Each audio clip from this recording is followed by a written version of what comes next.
At the time when my son was being diagnosed with bone cancer, he was preparing for his GCSE exams, and that piece of music is the song that he wrote for his music GCSE, and his friend Steph is on vocals there.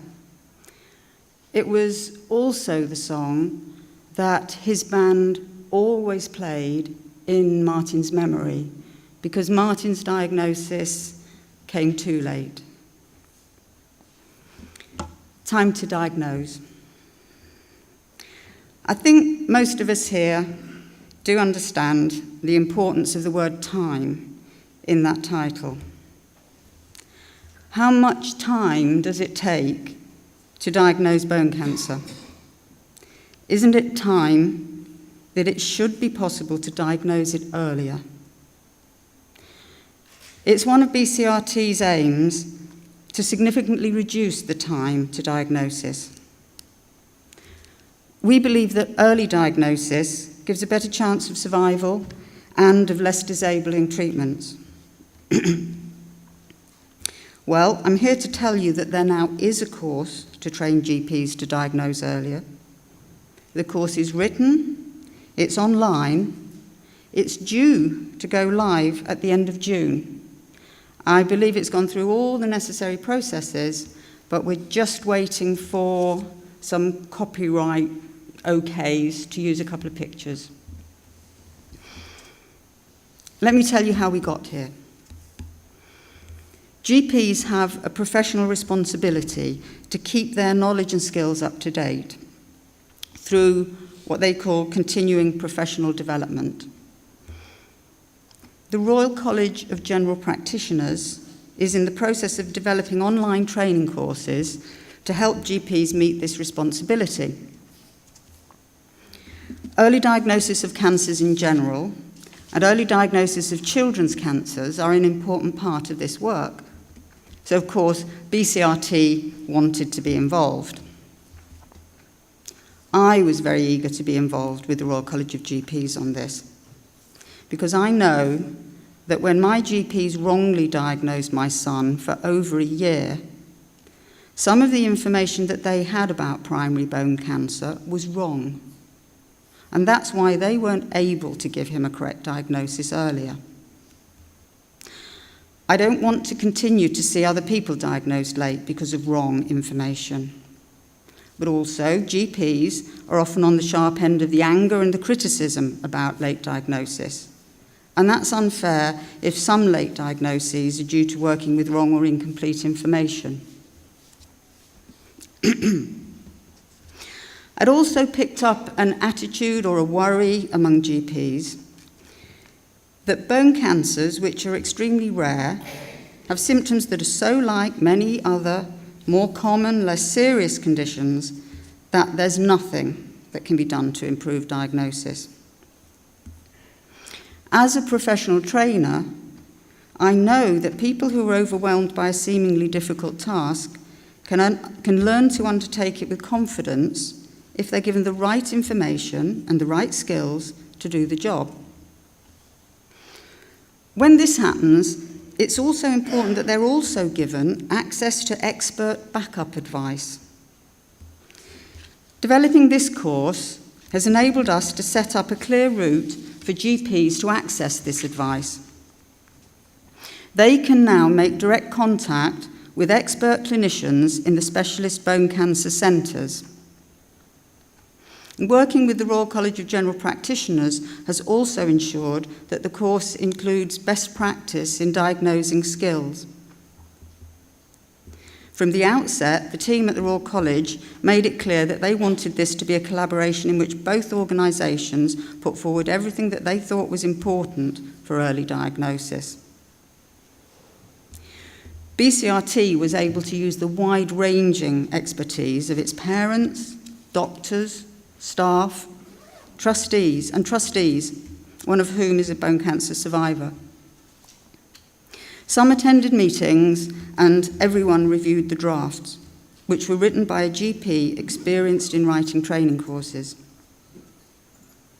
The Royal College make their courses available not only to GPs in this country, but for a very small fee. I understand that doctors from anywhere in the world can access them. And the bone cancer course could also be used by physiotherapists. They too have a vital role to play in early diagnosis. In November 2012, the e-learning project officer at the Royal College of GPs told us that they had over 33,000 users on their own online learning site, with as many as 4,000 users in a single month. They have a new cancer education hub where they're hoping to develop further courses around cancer. I'll try to give you a flavour of the course. This course is targeted specifically at early diagnosis of primary bone cancer. The importance of early diagnosis is explained right at the beginning and returned to later. It starts with a detailed step-by-step study of Peter, a teenager with Ewing sarcoma. The information provided in this section is only what the GP needs to know in order to make a diagnosis. One of my GPs has described the difficulty of retaining information when they're bombarded with far too much, as he thinks they frequently are. Feedback on what could have improved the initial management in Peter's case shows how the diagnosis may have been speeded up. And after that, a small amount of basic information about bone cancer, its treatment, and possible outcomes is included. Then a second case study looks at Janice, a mother of 2 young children in her mid-30s. Her chondrosarcoma isn't diagnosed until she suffers a pathological fracture while out walking. That's a fracture at the site of the cancer. This case looks at the importance of reviewing late diagnoses and including observations from other health professionals, like midwives and physiotherapists. It encourages GPs to audit their practice so that they and practice managers can identify steps in the pathway where the cancer patients might have been diagnosed earlier. Then this information can be made available to others. Then it includes learning points from past audits of cancer diagnoses in primary care, which are relevant to improving diagnosis in primary bone cancer. There are recommendations to use differential diagnosis. This is where all the possible diagnoses are considered from the outset and none are ruled out just because something else seems more likely to begin with. To have a high index of suspicion and a low threshold for investigating possible cancer symptoms. To be prepared to telephone the specialist bone cancer centres for advice and make referrals directly to those centres rather than via the local orthopaedic surgeons. Local orthopaedic surgeons can't be experts in bone cancer as it's so rare, and the procedure for referring through them takes longer. To discuss possible more serious diagnoses on the second appointment with the patient. And to see the patient for interim reviews while waiting for physiotherapy, and discuss the need to return if symptoms resolve and then come back. There are warnings that atypical, that's unusual, cancer presentations are not uncommon, and that initial normal investigations can give false reassurance. For example, a normal X-ray does not rule out bone cancer, and the X-ray will need to be repeated if the symptoms persist or recur. Working on this course, we all had a lesson in the importance of sharing information with the people who need to use it. There's repeated mention of possible intermittent or recurrent pain. The long-standing view amongst all medical professionals, other than those who treat patients with primary bone cancer, is that the pain is always continuous. I understand that both GPs and physiotherapists have been trained to dismiss a cancer diagnosis if symptoms are intermittent. We had to show that as well as patients' experiences and specialist doctors' knowledge, there was also robust scientific research to prove that symptoms may be intermittent. Something that's important to note is that a piece of research was done 14 years ago, showing that, and I quote, in osteosarcoma, and particularly Ewing sarcoma, symptoms are frequently intermittent to begin with, end of quote. You can't get clearer than that. Yet, because there was no pathway for that information to get to the people who needed to know it in order to diagnose early, GPs and physiotherapists haven't benefited from it. And bone cancer patients certainly haven't benefited from it. It's taken the establishment of a credible national charity for bone cancer, the information input of many bone cancer patients and families, a thorough information officer who dug out an obscure piece of research for the BCRT website, a political desire to improve diagnosis and survival rates of cancer in general in the UK, and the willingness of the Royal College of GPs to give priority to early diagnosis of bone cancers to get this information to GPs. 14 years. We're now hoping that a willingness of GPs to choose this course will complete the pathway. Collaborating in the production of this course is a big step forward for BCRT and the prospect of diagnosing bone cancer earlier. But we do need to remember that there is more to be done. Having produced this course with the Royal College of GPs may make it easier to achieve other goals, such as persuading other cancer charities like Macmillan, Cancer Research UK, and the Teenage Cancer Trust, that it's important that their information about primary bone cancer symptoms is also up to date.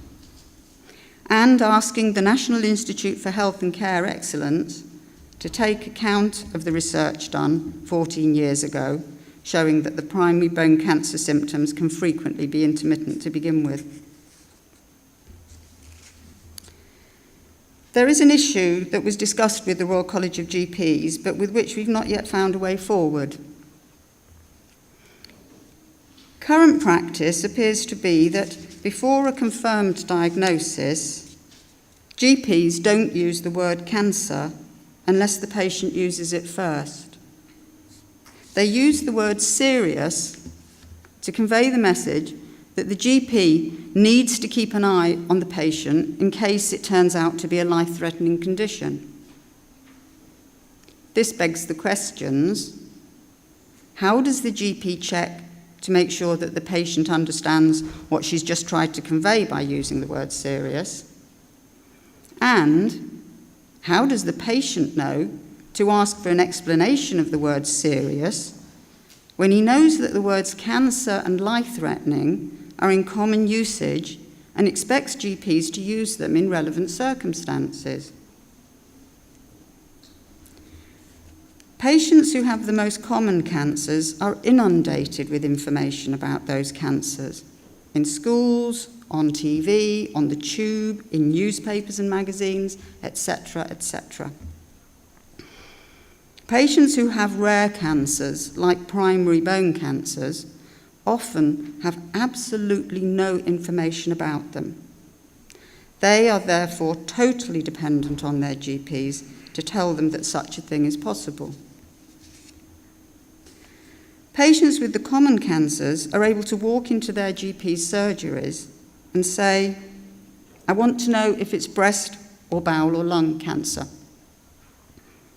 at which point the word cancer has been raised by the patient, so the GP discusses the possibility. If they don't know it exists, patients with primary bone cancer are at a real disadvantage here. They're not able to say, could it be bone cancer? The GP who does know it exists is only prepared to say that it may turn out to be something serious, unless the patient says, could it be bone cancer? The Royal College of GPs don't think that GPs should be asked to change this practice. They fear the consequences of raising the possibility of cancer before it's actually diagnosed, with patients who haven't indicated that they're open for such a discussion, and who most often will turn out not to have cancer. Why is this important? It's important because most people don't know that this is what GPs do.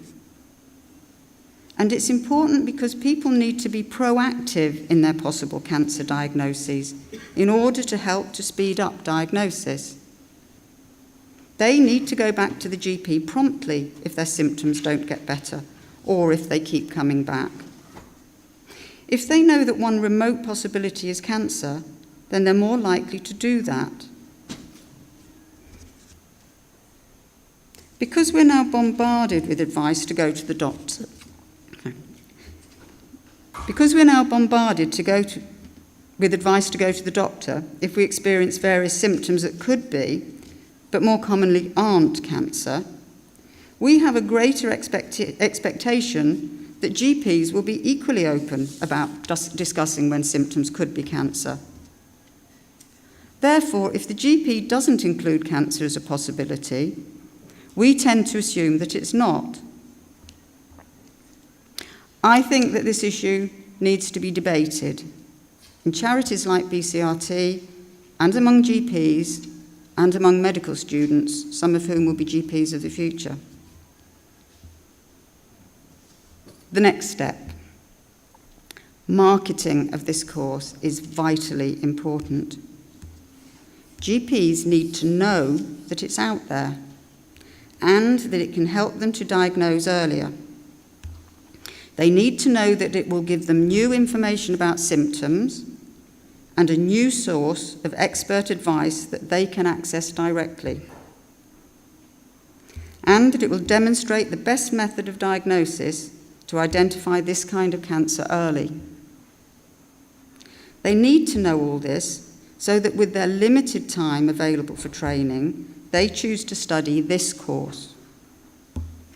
And this marketing task will be shared between the Royal College of GPs and the marketing team at BCRT. So I'm going to hand you over to Sheila and Chantal to tell you about this year's Awareness Week. Thank you.